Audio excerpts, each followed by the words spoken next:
Describe your offstage vibe in a sentence or two. What do you like? I am very much am a homebody.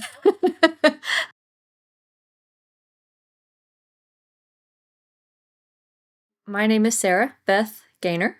I am one of the lead vocalist in Waiting for Ray. I am one of 3 lead vocalists in our full band version of ourselves, and then I'm also a lead vocalist and percussionist in the Acoustic with an Attitude version of Waiting for Ray as well. The primary instruments that I play in this band are primarily vocals. I do also get a little bit involved in percussion. You will see me with the tambourine and the shaker, which is almost always glued to my hand. So while might not be a full-on drummer, I do provide a little bit of color to the music. How and when did you start playing music? Music has been a part of my life as far back as I can remember. I don't know that there was ever a moment that my mom and dad weren't playing music in my house. Interesting dichotomy. My mom loved country, my dad loved rock and roll and metal. And so I really got the best of both worlds and a good mix and exposure of all kinds of music while I was growing up. So let's talk about your biggest musical influences. I don't think it's actually fair to ask somebody what their biggest musical influences are. For me, that's a very difficult question to answer. What I can say is that there have been a myriad of, and I'll focus just on maybe my biggest female vocal influences to narrow the field a little bit. I would go as far back as Etta James, Patsy Cline, Dolly Parton, Annie Lennox, Alana Miles. Just some really iconic women of the past. I'm going to get teary. I didn't expect that. From the country part of my influence, I would say Reba McEntire, absolutely. I know I already said Dolly Parton, the Judds for sure, LeAnn Rimes, the Dixie Chicks, Martina McBride, Kelly Clarkson, Carrie Underwood. I could go on and on. There are so many. Miranda Lambert. Moving a little bit further in time, Bonnie Raitt. Absolutely love Bonnie Raitt, Janis Joplin, Stevie Nicks, Joan Jett, obviously. For sure, Mariah Carey, Celine Dion, many hours listening to their music. Adele, Alicia Keys, Norah Jones. Should I go on? Yes, surely. Christina Aguilera, Jewel. What a wonderful storyteller. Gwen Stefani, Amy Winehouse. Wish she was still here today. She had a lot more to give to the music community. Lady Gaga and all of her brilliance. Melissa Etheridge, Dolores. My absolute favorite #1 female vocal influence has to be, without a doubt, Alanis Morissette. For our fans out there, this comes as no surprise. We cover many of her songs. I love her work. Jagged Little Pill was and has always been my favorite album. Some of my current favorite bands would have to be Breaking Benjamin, Starset. One of my really new favorite bands is Avatar. Not sure if you know anything about Avatar, but they are phenomenal. How about a song you love performing with Waiting for Ray?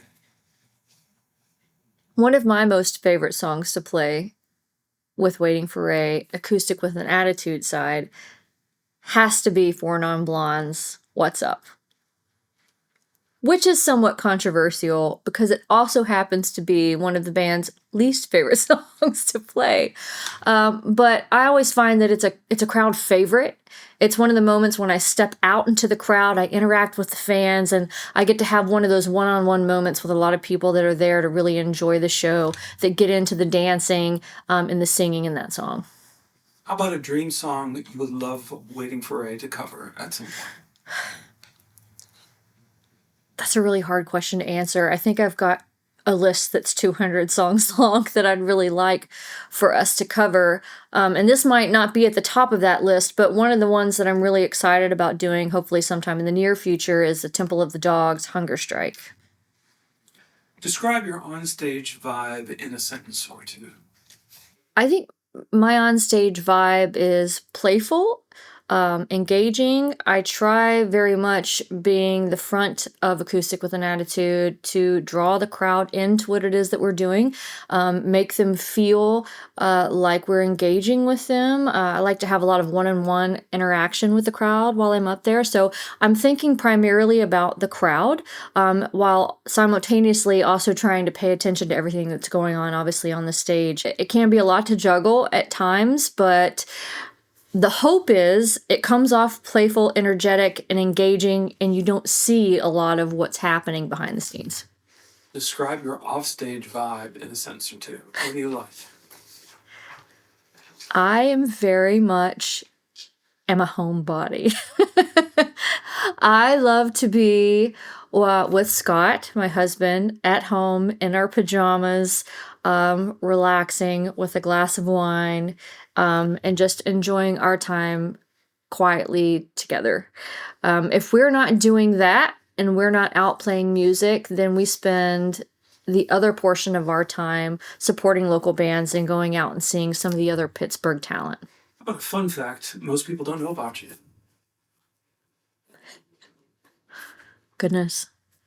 Well, aside from music, I also have a pretty significant passion for crystals and gemstones. So, what most people would not know is that I do own a crystal business that I run on the side.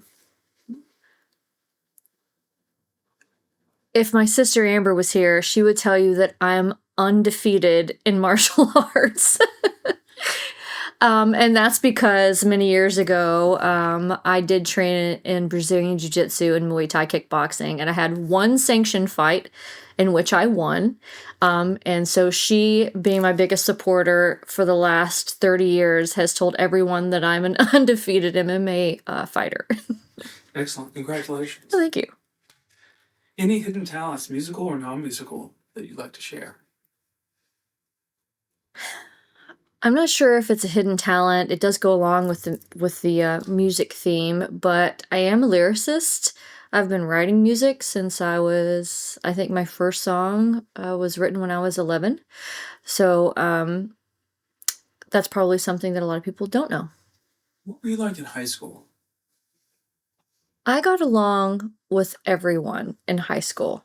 I was a little bit nerdy, so I took a lot of AP classes, took a lot of medical classes, but I was also a theater nerd. And in fact, another fun fact that a lot of people may not know is that I spent many years in theater, and I actually was Juliet in our high school play of Romeo and Juliet. Wow. First concert you ever attended? The very first official full-on real concert that I ever attended was the Harley-Davidson 100-year anniversary celebration at the Texas Motor Speedway, and their headliner was Aerosmith. And I was front row with my stepfather. I was so close to Steven Tyler, I could have reached out and touched him, and I thought it was the coolest thing. The Doobie Brothers were there, Johnny Lang was there, but Steven Tyler was amazing. Is there a concert you wish you could have seen? The list is long to answer that question. I think most of the bands that I wish I would have seen came before my time or passed before my time. And I think that if I had to name the number one, it probably would be Ronnie James Dio when he was putting on his huge, larger-than-life theatrical performances. I just think that would have been something incredible to witness. Favorite movie or TV show? I have top three movies in no particular order. Tombstone, Goodfellas, and definitely Pulp Fiction. Favorite food or guilty pleasure snack? Pizza. Any kind of pizza, including the kind with pineapple on it. Beverage of choice? So Scott and I have this weekend ritual where we do what we call special coffee. And that's where we take a little bit of coffee, a little bit of Kahlua, a little bit of Irish cream, and whipped cream, marshmallows, and cinnamon on top. And I look forward to that every week. So how did Acoustic with an Attitude come about? Acoustic with an Attitude came out of necessity and also a real yearning to move into that space.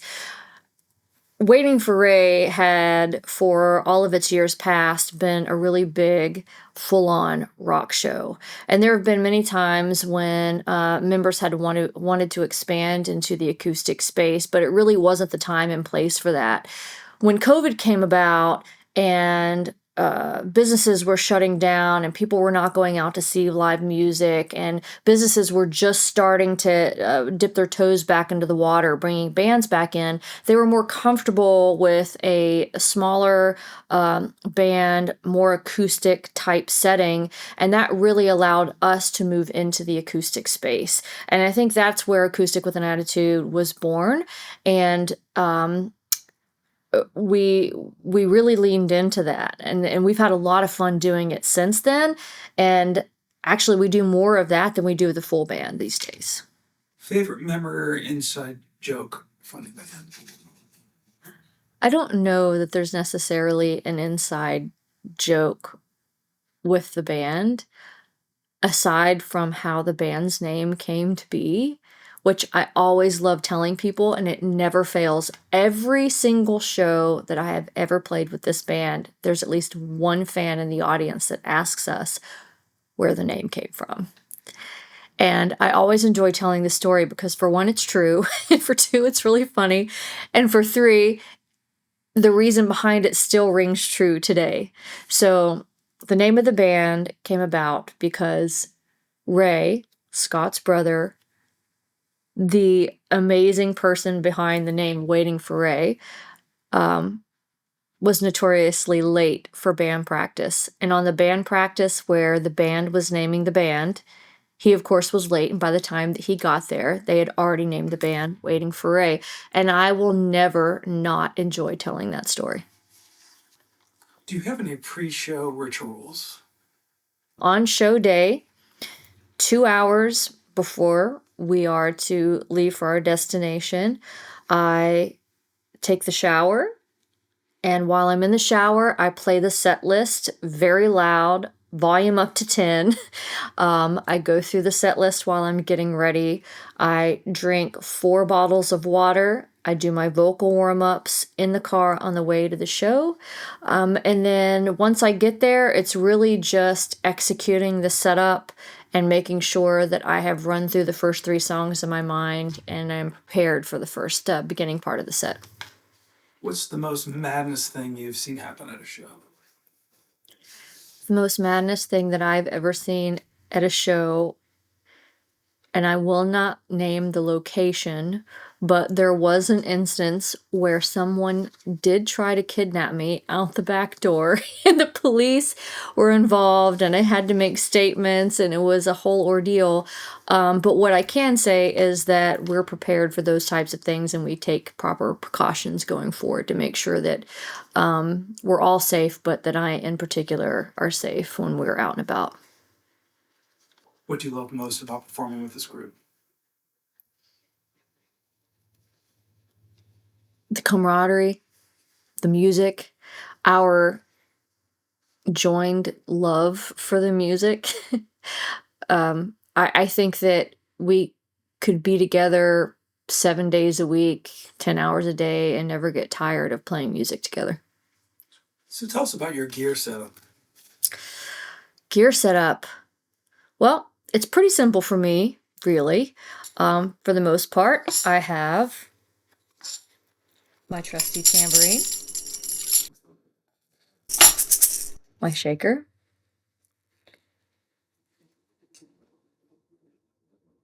but this is really the star of the show.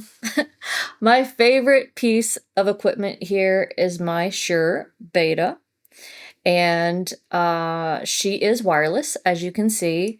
She's a powerhouse. I love her. She's my favorite piece of equipment.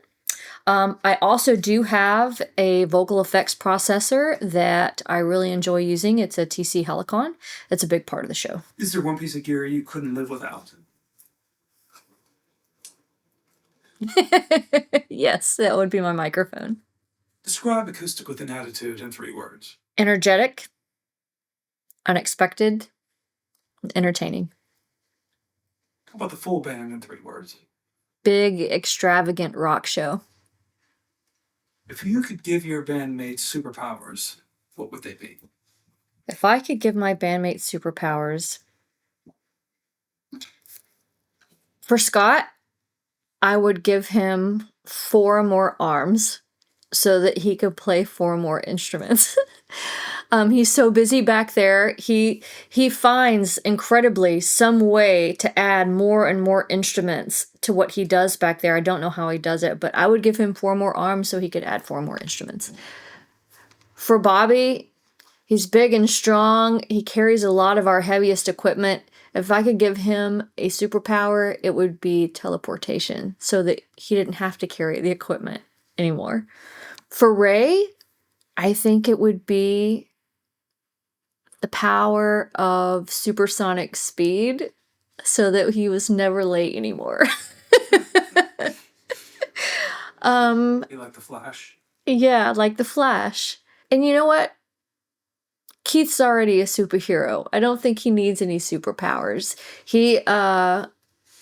He's fantastic. Which bandmate is most likely to survive a zombie apocalypse?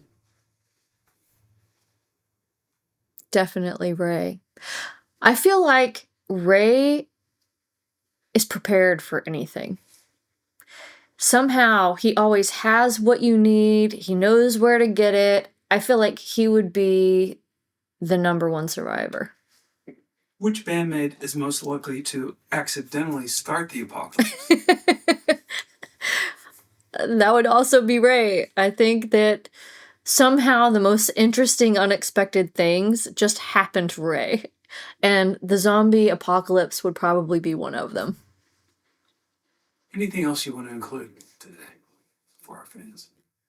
The most wonderful part of this musical journey for me is 100% being able to share that with my husband, Scott.